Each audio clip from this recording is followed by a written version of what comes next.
So the next part that we're discussing, students, is known as collision theory. Let us understand collision theory. What exactly do we mean by collision theory? Students, the logic of collision theory is very simple and it's a very straightforward concept. Collision theory का concept क्या है?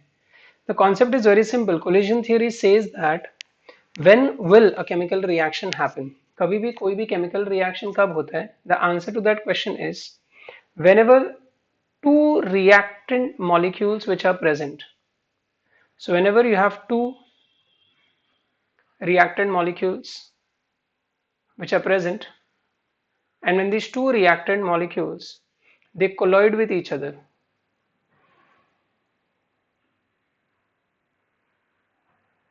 that is the time a chemical reaction happens. Matlab, if you look at this particular reaction, what happens in this particular reaction, students, is we have OH group which is present here, the alkali. This alkali colloids with carbon atom. तो जब ये alkali carbon atom के साथ colloid होगा ना students, तो क्या होगा sir? That is the time chemical reaction will happen. So that is the very first simple logic of collision theory.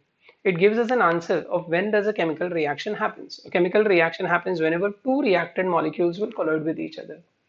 Now question is students कि अगर दो reactant molecule है और अगर वो दोनों reactant molecule एक दूसरे के साथ colloid हो रहे हैं, तो collision होने के लिए can I say that we need a minimum of two reactant molecules? हाँ सर, that's very logical कि अगर collision कराना है तो कम से कम दो molecule ने आपस में colloid होना चाहिए.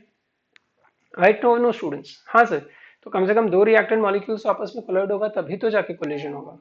सो collision theory can very satisfactorily explain which reactions? Sir, collision theory can very satisfactorily explain bimolecular reactions. Question is students, can collision theory explain unimolecular reactions? So that's really difficult. It will not be able to explain unimolecular reaction. उसका reason क्या है? Sir उसका reason ऐसा है कि unimolecular reaction में तो सिर्फ एक ही रिएक्टेंट होगा ना, तो अगर एक ही रिएक्टेंट है तो वो कैसे कोलाइड होगा किसी के साथ? I hope you get my point, students. So the first postulate or the first point in collision theory is that collision theory states that whenever two reactant molecules will colloid with each other, that is the time chemical reaction will happen. Now if we talk about states of matter, अगर मैं तुमसे states of matter की बात करता हूँ students, हमको पता है कि कितने states of matter है सर? तीन states of matter है. एक है solid, दूसरा है लिक्विड, तीसरा है gas. Sir there are many more, पर हम फिलहाल तीन की बात कर रहे हैं. कौन कौन से स्टूडेंट्स? सर एक है solid, the second one is a liquid and the third one is a gas.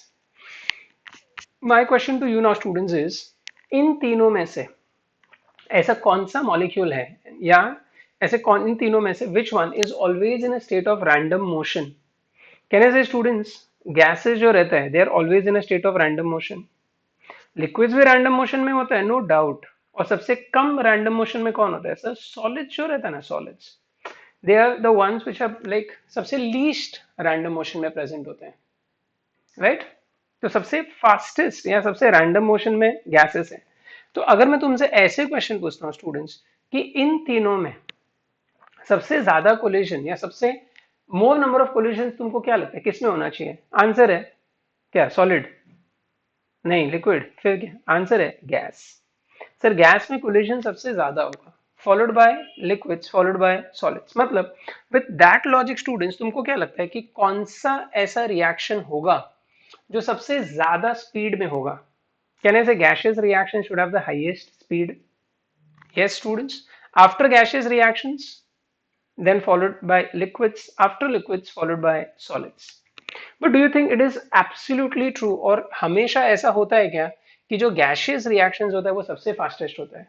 Do you think it like this always happens? The answer is no students. Even I hope even you understand कि sir this will not be the case always. No doubt sometimes it must be happening but sometimes this must not be happening. कभी कभी liquid का rate of reaction भी gaseous reaction के speed से ज्यादा हो सकता है, राइट right? मतलब क्या कोलिजन है ना, कोलिजन होना ही is collision the basic necessity for chemical reaction to happen? Sir basic necessity तो है लेकिन उस कोलिजन में ना बहुत सारा कंडीशंस अप्लाइड है. तो क्वेश्चन है सर कौन से कंडीशंस अप्लाइड है उस कोलिजन में? Let us understand that. अभी देखो स्टूडेंट्स, मैंने ऑलरेडी तुमको ये इक्वेशन तो बताया हुआ है. ये थ्रेशोल्ड एनर्जी है, ये एवरेज काइनेटिक एनर्जी है and this is energy of activation. You know this, right? This is threshold energy, this is average kinetic energy, and this is energy of activation. मैंने इधर एक वैल्यू असाइन किया threshold energy को। कितना value दिया है student, जिसको 100 kilo joule दिया है। रिएक्टेंट की एनर्जी को मैंने दिया है वैल्यू 40 किलो जूल, और जो energy of activation, I hope you understand students, logically it should be 60 kilo joule ना, बिकॉज दिस 40 प्लस 60, तो 60 plus 40 this will be 100. So this energy is around 100 kilojoules, this energy is around 40 kilojoules, and this energy is around 60 kilojoules. I hope you get my point, students. Right? तो जब भी reactant molecules colloid होता है ना students, तो हर reactant में product नहीं बनता है। अभी जैसे ये समझो, ये एक रिएक्टेंट मॉलिक्यूल है और ये दूसरा reactant molecule, and say the two reactant molecules they collided with each other, दोनों एक दूसरे से कोलॉइड हो गए। जब भी कोलिजन होता है ना students, the energy increases. So whenever collision will happen, what do you think students will happen to the energy? Sir जब भी collision होगा ना सर, तो एनर्जी बढ़ेगा, बराबर है। अब देखो यहाँ पर जो रिएक्टेंट मॉलिक्यूल है स्टूडेंट्स, उसकी एनर्जी हमने कितनी ली हुई है, या उसकी एनर्जी है कितनी, 40 किलो जूल। ना सपोज इन दोनों का कोलिजन हुआ, इसका एनर्जी इंक्रीज्ड बाय अराउंड से 20 kilo joule. So what is the new energy? 60 kilojoule. Now students, can you tell me where is 60 kilojoule here, or where it should be 60 kilojoule? Can I say 60 kilojoule somewhere here it should be there? तो जब ये colloid होगा students, तो ये यहाँ से यहाँ तक जाएगा, यहाँ तक पहुंचेगा।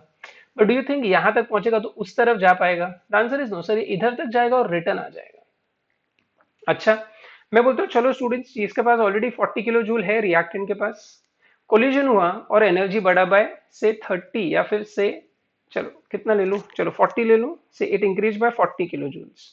सो if it is increase by 40 kilo joule, what is the total energy? Sir 80 kilo joule. तो ये 40 है, ये 40, 80, तो इधर तक पहुंचेगा ना। डू यू थिंक अभी भी ये प्रोडक्ट में कन्वर्ट होगा क्या? The answer is no.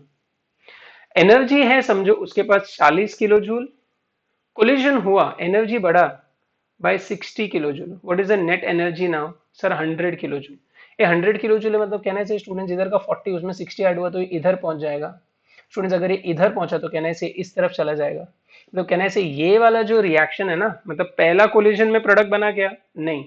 दूसरे कोलिजन में प्रोडक्ट बना क्या? नहीं। तीसरे कोलिजन में प्रोडक्ट बनेगा क्या? आंसर है हाँ sir. Product will get formed in the third collision, but product will not get formed in the first and the second collision. Why do you think product will not get formed in the first and the second collision, sir? Because ये इस barrier को cross ही नहीं कर पा रहा है।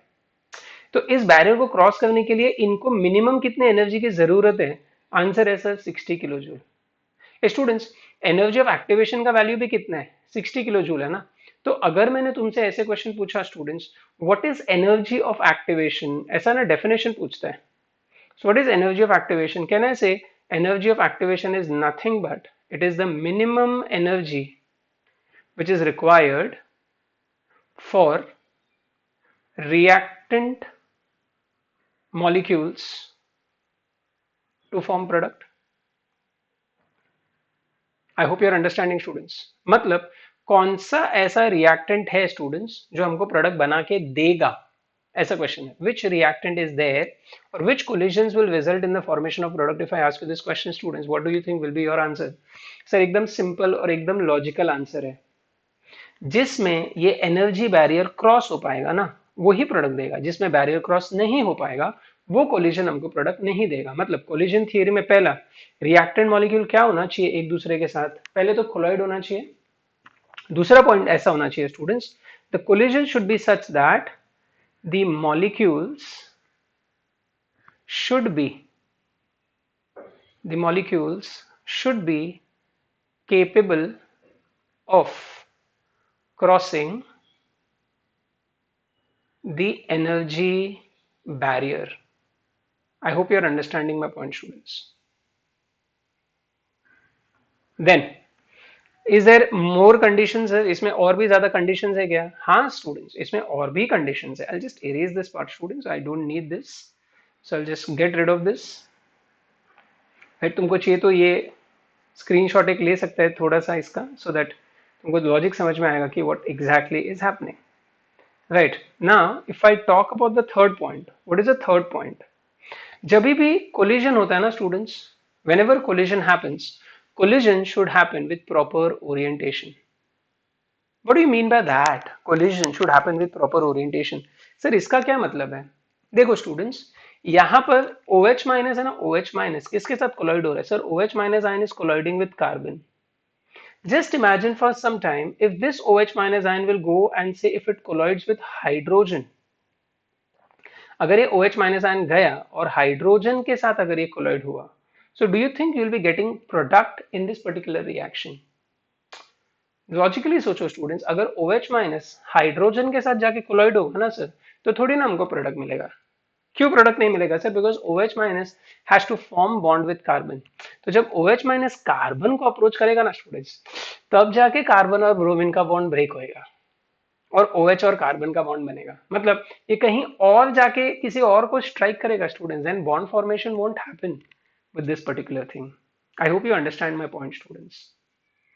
Are you understanding whatever I'm trying to say? Everybody?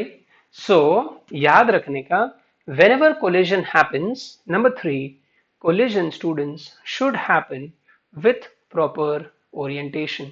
So, if the orientation is not right, then such collisions will not result in the formation of the product.